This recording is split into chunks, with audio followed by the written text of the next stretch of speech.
5 स्थान है जहां पर भगवान शंकर को चढ़ा हुआ जल यदि हम लगाते हैं तो हमारे 9 ग्रह, चाहे शनि हो, चाहे राहु हो, चाहे केतु हो, चाहे बृहस्पति हो, सारे ग्रह हमारे अनुकूल हो जाते हैं।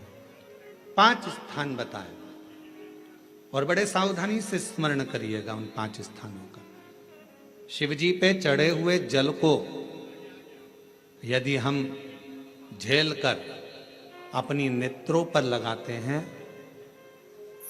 मस्तिष्क पर लगाते हैं, कर्णों पर लगाते हैं, कंठ पर लगाते हैं और अपने हृदय पर लगाते हैं तो व्यक्ति की जिंदगी में कैसा भी ग्रह का दोष हो वो धीरे धीरे समाप्त होते चलेगा। नेत्र, कर्ण, मस्तिष्क, कंठ और हृदय,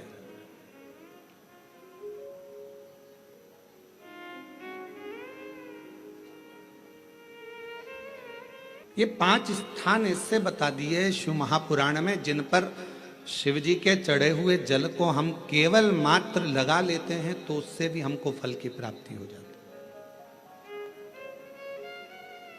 और शंभु शरणे पड़ी मांगू घड़ी रे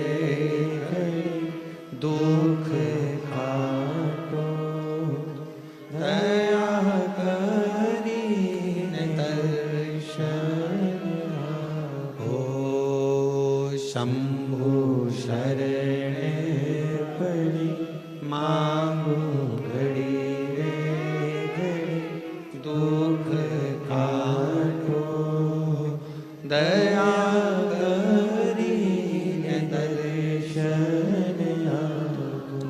5 स्थान शिव जी को चढ़े हुए जल को लगाने का। पहला स्थान बोलिए, जम के बोलो जरा, नेत्र। दूसरा स्थान कर्ण, तीसरा स्थान मस्तिष्क, चौथा स्थान कंठ और 5वां स्थान अपना हृदय।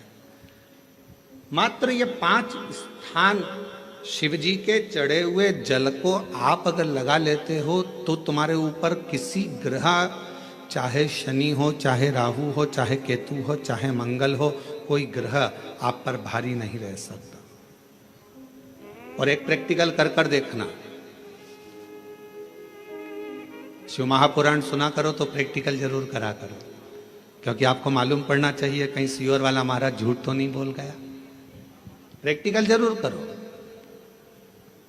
और प्रैक्टिकल का फल मिले तो पत्र में जरूर लिखकर भेजो कि हाँ हमने कथा सुनी थी कोरबा की और कथा सुनने के बाद मुझे 3 महीने में जो प्रैक्टिकल करा मैंने तो उसका फल मिला मुझे। प्रैक्टिकल करो। जिस लड़की को, जिस लड़के को मंगल है और ब्राह्मण देवता ने यदि आपको कहा कि इनको मंगल है, इसकी शादी में देरी हो रही है, मंगल के कारण अगर शादी रुक रही है, देरी हो रही है, विवाह में देरी हो रही है, तो उस बेटी और बेटे को 3 महीना लगातार शिवजी पे चढ़े हुए जल को इन 5 स्थान पर लगाना प्रारंभ कर दे। 3 महीने के बाद वो खुद कहेगा कि हाँ हमारा संबंध जम गया, हमें मंगल से कोई दोष नहीं लगा। स्वयं शिव कृपा करते हैं, स्वयं शंकर करुणा।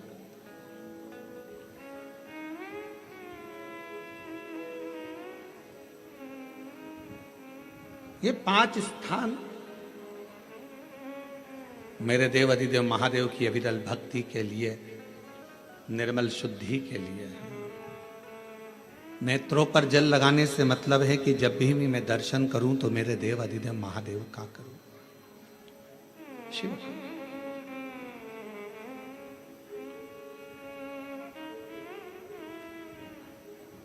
कंठ पर जल लगाने से मतलब है कि मेरे मुख से जो वाणी निकले, और मान लो मेरे मुख से कोई अपशब्द निकल गया तो किसी का बुरा ना हो जाए।